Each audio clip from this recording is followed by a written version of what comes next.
One of the heads of the beast seemed to have a mortal wound, but its mortal wound was healed.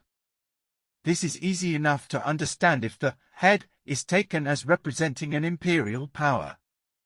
I've seen one such mortal wound in my own lifetime, with the collapse of the Soviet Empire and the dismantling of the Soviet Union itself. It's also possible to detect, in Putin, the beginnings of the healing and recovery. Other examples in modern history include Imperial China, which was healed by Mao Tse-tung. The whole earth followed the beast with wonder. The head is healed, and the wonder is attached to the beast, as though the wounded head and the beast are the same thing. This seems to confirm that the heads are coming in succession.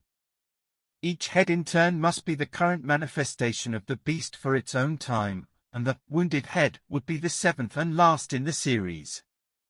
They worship the beast, saying, "Who is like the beast, and who can fight against it?"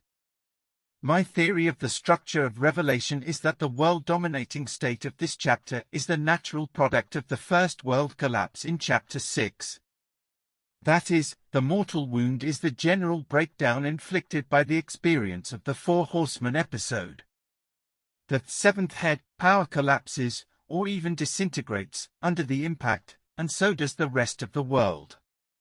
But the seventh head itself makes a vigorous recovery, so that social order comes back to life with remarkable speed.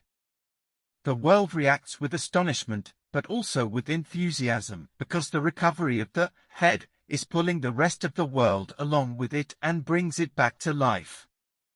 An authority was given it over every tribe and people and tongue and nation, and all who dwell on earth will worship it. This would follow on from the events of the recovery. Naturally, much of the authority would be exercised indirectly, through the rulers of client states, as implied by the submission of the 10 kings mentioned in chapter 17. The second beast, the beast from the land, is a man who talks. He provides the mouth uttering haughty and blasphemous words against God. It had 2 horns like a lamb, and it spoke like a dragon. The horns ought to be a good thing, because they seem to identify the speaker with Christ, the Lamb of God. However, the actual content of his speech gives him away. The spirit that motivates him is not the spirit of Christ.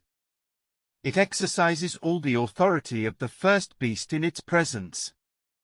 If the first beast is an imperial state of some kind and the second beast is a man, then the simplest way to understand the relationship between the two is by the premise that the man is the human leader of that state. On that assumption, everything falls into place. The empire cannot act in person, because the empire is not a person. The empire, as such, cannot hold meetings with generals, or dictate letters to secretaries, or shout at incompetent subordinates and threaten to dismiss them. All these things, the practical exercise of authority, demand the intervention of a human individual. That is how the emperor exercises the authority of the empire in its presence. It makes the earth and its inhabitants worship the first beast, whose mortal wound was healed. This confirms that the mortal wound was the experience of the corporate state, not the human individual. In the event, the worship demanded by the beast develops a double focus. It is part of our human nature that we focus our attention more easily on the visible and concrete, which is why we are prone to idolatry. So the worship is focused on the second beast, the visible human, as representing the first. The Roman authorities began testing Christian loyalty to the empire by demanding the offering of incense to the emperor. For that matter, the Nazi adoration of the German Volk was notoriously combined with the adoration of Hitler himself. Hence their version of the mark, the Nazi salute, which was officially called the Hitler greeting. But the mark is another subject.